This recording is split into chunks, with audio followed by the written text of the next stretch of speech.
Hi everyone, welcome back to my channel and thank you so much for watching the Artsy Bint.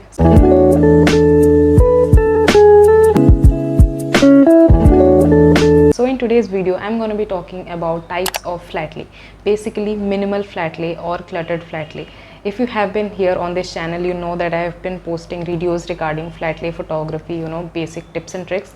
I'll make sure to link that whole playlist in the description box as well in case you want to check them out after watching this video. So let's start with today's video. Whether to go for a minimal flatlay or whether to go for a cluttered flatlay, it solely depends on your personal choice. So it's just something I wanted to share with you all so that you have a clear clarification about what to choose and how to choose in flatlay photography. So without any further ado, let's jump right into the video. Flatlay types ranges from minimal to cluttered, from white to colorful to aesthetic to pop, and the list continues. So if you are into flatlay photography, let me assure you that you have the complete freedom of choosing whatever you want, whatever makes you happy, and just getting the complete creative freedom, right? The underlying principle is choose what makes you happy, choose what brings out the best of your creative self. So first, let's talk about minimal flatlay. What is that and what are the basics and all of the stuff related to it?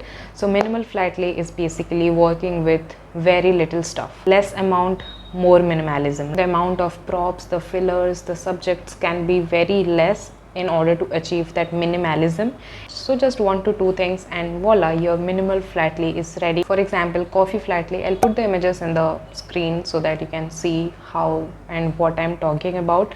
Coffee flatlay, OOTDs or journaling flatlay, working with very little items, props and fillers and not too much happening in the picture, so that the entire focus is on the subject. To make sure that the focus of the audience is entirely on the subject, you need to choose props or fillers of the colors that are more inclined to the neutral tones or whiter shades or light shades, so that not much jazz is happening, and whatever you want to convey through your flatlay, the story I mentioned before, so that conveys really well to the audience. So in this way, the projection of minimalism can be achieved really well, and you don't have to think too much before clicking that minimal flatlay. As I've always told before, that whenever you are starting out, just focus on whatever you already have. Just start with less. It's very simple. When you have lesser things, you have more creative freedom to work with those 1 to 2 things rather than looking out for so many stuff and then getting confused what to do and what not to do. But if you're starting out, I'd suggest start with minimal photography or minimal flatlays. Just start with whatever you have, just 1 to 2 things, and your minimal pictures are ready. So I hope you got a little idea of what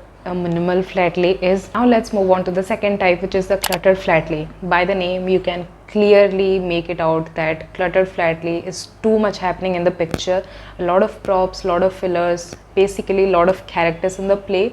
So it ranges from food photography or OOTD flatlays as well, if you want to add so much in your OOTD flatlays, ranging from your clothes to your shoes to your bags to accessories and whatnot. Next example is overhead shots. I'll put the pictures on the screen so that you have a clear idea.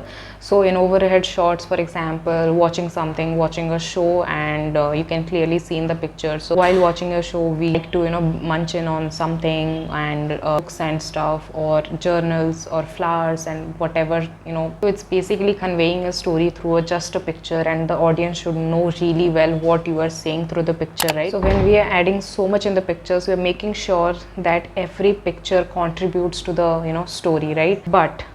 But you should know how to play with each of the characters in the whole picture so that everyone adds to their own value and nobody is left out. Flatlay is basically a play to depict a story, through different characters. In order for the story to be portrayed really well to the audience, you must know how to play around with the characters, their screen time, know how to arrange the props, how to fill in the negative spaces with fillers and all of that stuff. So cluttered flatlays are really tricky to work with. You shouldn't have an idea, and it's just experience. You just try things out, how to fill those negative spaces, what are negative spaces and all of that related terms. I'll make a detailed video, stay tuned for that. The overall idea is it totally depends on you, how you want to style your flatlay, whether you want to go for a minimal flatlay or a cluttered flatlay. It totally depends on you. I can suggest you to do something like follow likewise creators or creators whose work inspires you, who you follow on a regular basis and who have inspired you to start flatlay photography or product photography in general. And always learn from them, try and experiment out things, see what they're using in their flatlays and